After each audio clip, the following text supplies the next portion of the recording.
सबको जय मसीह की। मैं जतिन बब्बर और आप देख रहे हैं मसीह परिवार चैनल। जैसे कि आप सब जानते हैं कि मैं इस चैनल पे प्रभु के अलग अलग दासों की वीडियोस डालता हूं, तो अगर आपको हमारा चैनल अच्छा लगता है तो आप इस चैनल को ज़्यादा से ज़्यादा सब्सक्राइब जरूर करें, ताकि आप प्रभु के वचन को सुन सके। वीडियोस को ज़्यादा से ज़्यादा शेयर करें ताकि जिन लोगों तक वचन नहीं पहुंचा उन तक भी वचन पहुंच सके। सबको जय मसीह की। एक बार मैं आपसे दोबारा कहूँगा कि इस चैनल को सब्सक्राइब जरूर करें और वीडियोस को ज़्यादा से ज़्यादा शेयर करें। जय मसीह की। 2004 में जब मैं परमेश्वर में आया तो जिस ग्रुप में मैं संगति करता था वो हर हफ्ते 3 दिन रात के रोजे रखते थे। एक हफ्ते में, हर एक हफ्ते में, सोमवार से लेके संडे से लेके सैटरडे तक, सोम से संडे तक 7 दिन में 3 रोजे दिन रात के। डे के तो होते ही थे ना, वो तो मिस ही नहीं होते थे, लेकिन दिन रात के भी होते थे। हर हफ्ते की मैं बात कर रहा हूं। मेरी लाइफ के जो पहला साल, दूसरा साल टोटल रोजों में निकला है, सिर्फ रोजों में निकला है। मैंने कम खाया होगा, रोजे ज्यादा रखे होंगे। मुझे ओवर रोजे रखने के कारण मेरे पेट में भी बहुत सारी प्रॉब्लम्स पैदा हो गई थी, लेकिन यीशु मसीह में की गई मेहनत कभी व्यर्थ नहीं जाती। तो परमेश्वर ने वो सारा कुछ कवर भी कर दिया, लेकिन जो सामर्थ का नींव, जो फाउंडेशन 2004 और 5 में पड़ी थी, उसका असर आज दुनिया देख रही। बाइबल का वचन इतना क्लियर और सख्त है और इतना शानदार है कि क्या कहने, मैं आपको बताता हूं। वचन कहता है कि एसाव याकूब 2 जुड़वा भाई थे, और बाइबल कहती है एसाव जब आया तो अपने भाई को उसने दाल पकाते हुए देखा। कहता है दाल मुझे चाहिए। कहता है दाल तुझे दे दूंगा, लेकिन तू बड़ा है। जुड़वा थे पहले, वो आया था। कहता तू बड़ा है तो तू ऐसा कर, अपने बड़े होने का पद मुझे बेच दे। याकूब ने कहा तू बड़ा है तो अपना पद मुझे दे दे, मैं दाल तुझे दे दूंगा। और वचन कहता है कि एक बार के भोजन के बदले में उसने अपने बड़े होने के पद को बेच दिया। और जब आशीष पाने के लिए निकला अपने बाप से, क्योंकि बड़ों को ज्यादा आशीष मिलती थी पहलोठों को, तो लिखा वो आशीष पाने के योग्य नहीं ठहरा। आंसू बहाने पर भी, तौबा करने पर भी उसे कोई भी आशीष नहीं मिली। क्यों? क्योंकि उसने शरीर को फॉलो किया था। जो लोग शरीर को फॉलो करते हैं वो आशीष पाने के योग्य नहीं है। वचन कहता है कि अगर आप व्यभिचार में गिर गए, अगर आप पाप में गिर गए, अगर आप चोरी में गिर गए, तो आप सेवा करने के भी काबिल नहीं हैं उच्च पद की। वचन तो इतना गहरा है वचन। तो शैतान लोगों को नाकामयाब कैसे करता है? उनको शरीर के पीछे लगाता है, उनको पाप के पीछे लगाता है, डर के पीछे लगाता है, लोभ के पीछे लगाता है, लालच के पीछे, घमंड के पीछे, व्यभिचार के पीछे। और रोजे के उपवास क्या करता है? जब आप उपवास करते हैं, उपवास आपके शारीरिक, जो आपका बॉस बन गया शरीर। अगर शरीर ने कह दिया कि रात को आपको मोबाइल देखना ही देखना है, गंदी फिल्म देखनी ही देखनी है, तो आप उसको करते हैं, क्योंकि आपका शरीर भारा है, आपकी स्पिरिट हल्की है। आपका बॉस आपका शरीर है। और इसीलिए जब आत्मिक कामों में आप जाते हैं, जब आपको एक ब्रेक थ्रू की जरूरत होती है, जब आपको एक हीलिंग की जरूरत होती है, जब आपको परमेश्वर का हाथ चाहिए होता है, तब क्या होता है? तब आप चाहते हुए भी कुछ नहीं कर सकते, क्योंकि आपकी आत्मिक जो जिंदगी है वो कमजोर है। और जब आपको जरूरत होती है आप कुछ कर नहीं पाते हैं। अपने हाथों को उठाओ, प्रभु से कहो, खुदावन मैं अपने शरीर के अनुसार नहीं, अपनी आत्मा के अनुसार चलो, प्रभु यीशु मसीह के सामर्थी नाम में। 2 तिमुथियुस 2 उसकी 20 से 22 आयत, उसमें लिखा है बड़े घर में ना तो केवल सोने चांदी के, पर काठ और मिट्टी के बर्तन भी होते हैं। कोई कोई आदर, कोई कोई अनादर के लिए। यदि कोई अपने आप को इनसे शुद्ध करेगा तो आदर का बर्तन और पवित्र ठहरेगा और स्वामी के काम आएगा और हर एक भले काम के लिए तैयार होगा। जवानी की अभिलाषाओं से भाग, और जो शुद्ध मन से प्रभु का नाम लेते हैं उनके साथ धर्म, विश्वास, प्रेम और मेल मिलाप का पीछा कर। परमेश्वर ने कहा बड़े घर में सिर्फ सोने और चांदी के ही नहीं, काठ और मिट्टी के बर्तन भी होते हैं। अब आपके घर में बहुत से बर्तन हैं। एक आपके घर में गिलास है, आपकी रसोई घर में, जिससे आप पानी पीते हैं। प्लेट पड़ी है जिससे आप खाना खाते हैं। एक बाल्टी ऐसी पड़ी होगी, वाटर कूलर पड़ा होगा जहां आप पानी स्टोर करके रखते हैं, उससे पानी पीते हैं। और एक कहीं नुक्कड़ में रसोई घर में एक कूड़ेदान का बर्तन भी पड़ा होगा, जहां हर तरह का कूड़ा, खराब वस्तु, खराब खाना, बिगड़ा हुआ खाना आप उस कूड़ेदान में डालते हैं। वचन क्या कहता है कि वो कूड़ेदान का जो बर्तन है वो भी उसी घर का है, और जो आदर का बर्तन है जो स्वामी के मुंह से लगता है वो भी उसी घर का बर्तन है। तो परमेश्वर ने कहा कि लोग है तो मेरे विश्वासी, है तो मेरे बच्चे, है तो मेरे ही घर के बर्तन, पर कोई तो आदर का बर्तन है और कोई निरादर का बर्तन है। और लिखा जो कोई अपने आप को इनसे शुद्ध करेगा, किन से?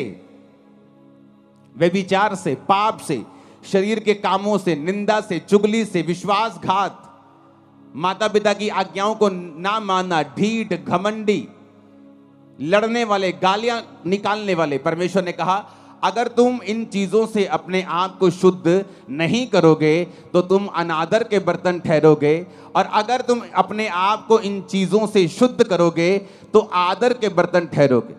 अगर तुम आदर के बर्तन ठहरोगे तो स्वामी के काम आओगे।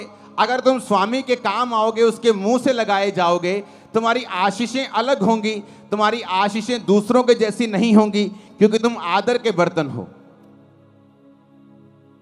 लिखा है क्योंकि मनुष्य स्वार्थी, लोभी, डींगे मारने वाला, अभिमानी, निंदक, जिसे अपना ही स्वार्थ है, जो हर काम अपने ही फायदे के लिए करता है, लोभी है, लालची है, हर चीज को बेचना आता है उसे,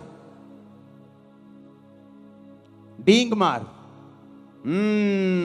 वो चर्च में गए थे, अच्छा ठीक नहीं हुए, आ जाओ मेरी चर्च में। डींगे मारनी। खुदावंद का आत्मा यहां आपको हील करता है, मैं नहीं। आप गवाह होंगे, और आप गवाह हैं, लंगड़े चलाए जाते हैं और कोढ़ी शुद्ध किए जाते हैं। लेकिन आपने कभी ऐसा नहीं सुना होगा कि अगर चंगाई चाहिए तो सिर्फ मेरी चर्च में आओ। यह निशानी है कि वो पास तक गिर चुका है और वचन में नहीं। अभिमानी, निंदक, माता पिता की आज्ञा टालने वाला, कृतज्ञ यानी विश्वास, थैंक्स गिविंग ना करना, ऐसे दो तरह के लोग होते हैं। प्रभु के सामने कृतज्ञ, लोगों के सामने कृतज्ञ।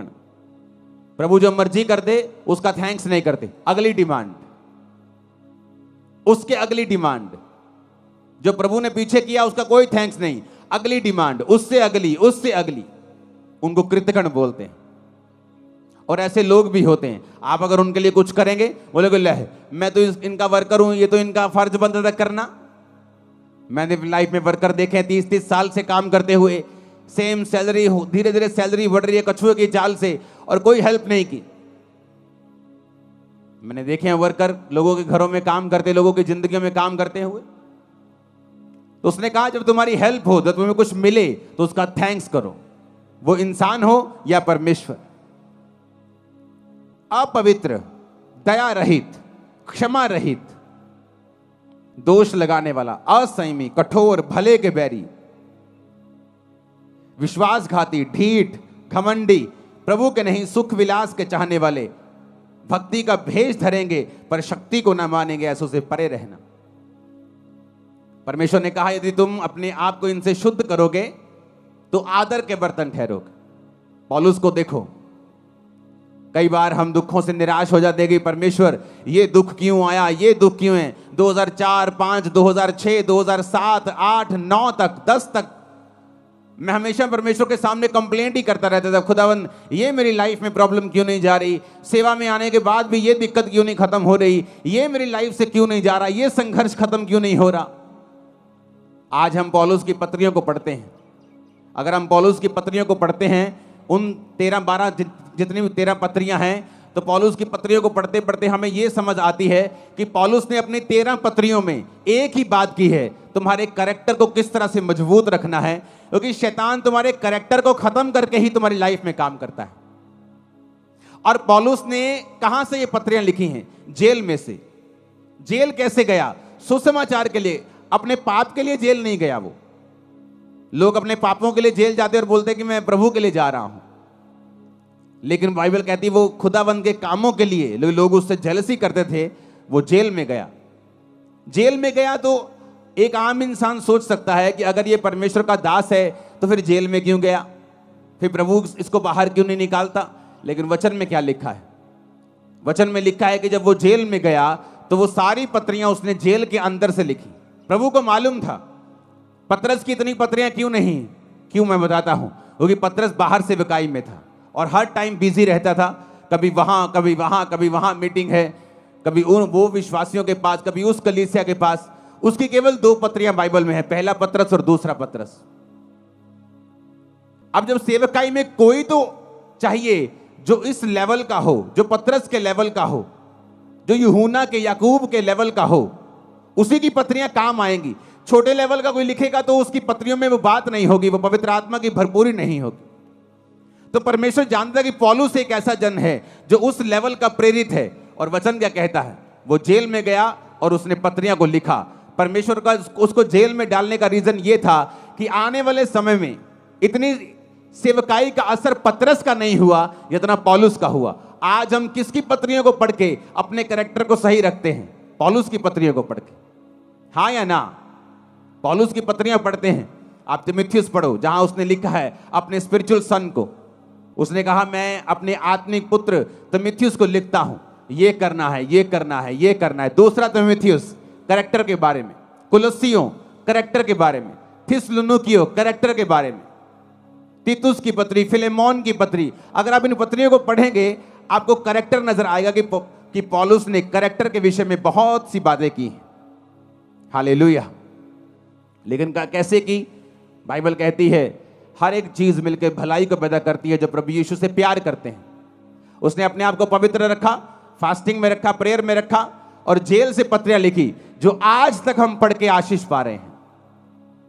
अपने हाथों को उठाओ, बोलो हर एक दुख के लिए जो खुदा की मर्जी से आया, मैं खुदा का थैंक्स करता हूं। ऊंची आवाज में बात करो, थैंक्स करो ऊंची आवाज में।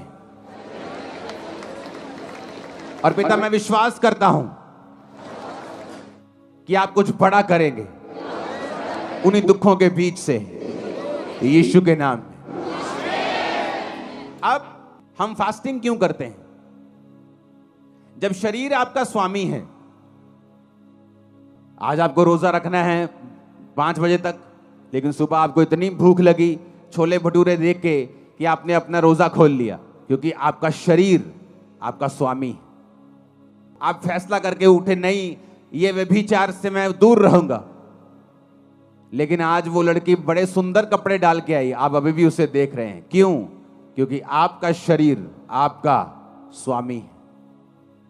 जब आपका शरीर आपका स्वामी है तो आपकी लाइफ में वो काम नहीं हो सकते जो आपको बंधनों से मुक्त करेंगे, फ्री मैन आपको करेंगे, एक लेवल तक आपको लेके जाएंगे। आप कभी उस लेवल तक नहीं आ सकते क्योंकि आपका शरीर आपका स्वामी है। आपको मालूम है कि आपका मोबाइल, आपकी फेसबुक स्क्रॉलिंग आपके टाइम को वेस्ट कर रही है। ये टाइम आपको प्रेयर में देना है। क्यों? क्योंकि आपका शरीर आपका स्वामी है। आप जब फैसला कर लेते ये काम मैं नहीं करूंगा और आप प्रार्थना में चले जाते हैं, उस तरीके से आप अपनी आत्मिक लाइफ को, अपनी आत्मा को अपने जीवन का स्वामी बना देते हैं। और वचन कहता है जो आत्मा से चलेगा वो जिएगा। आमीन। आप जानते नहीं आत्मा में रहना और प्रार्थना और उपवास में रहने से कितने बंधन टूटते हैं और कहां ये चीजें लगती हैं जाके, आपको मालूम भी नहीं। जब प्रार्थना उपवास में मैं पिछले दिनों में था तो प्रेयर कर रहा था तो परमेश्वर दर्शन देने लगा। ऐसे दर्शन नहीं देने लगा कि मैं कुछ मांग रहा हूं प्रभु से कि मुझे ये चाहिए, मुझे ये चाहिए। जस्ट मेरी आदत है खुदावंद की प्रेजेंस में बैठना और बैठे रहना और प्रेयर करना और बेदारी के लिए प्रेयर करना, लोगों के लिए प्रेयर करना। मेरा अपना कोई मसला नहीं है खुदावंद के सामने। मेरे मसले चर्च के होते हैं, आपके होते हैं। आप यहाँ काउंसलिंग के लिए आते हैं, आपके केस मोबाइल पे मेरे पास आते हैं। जब उनसे हल नहीं होता डायरेक्ट मेरे पास आते हैं, तो मैं लिख के भेजता हूँ, इसको ये कहना है, ये कहना है, या सिर्फ ले हैंड में खड़ा करो, या इसको रोजे रखवाओ, या मुझसे मिलाओ, इसे ऑफिस भेजो। तो मेरा मसला सिर्फ आपके साथ होता है।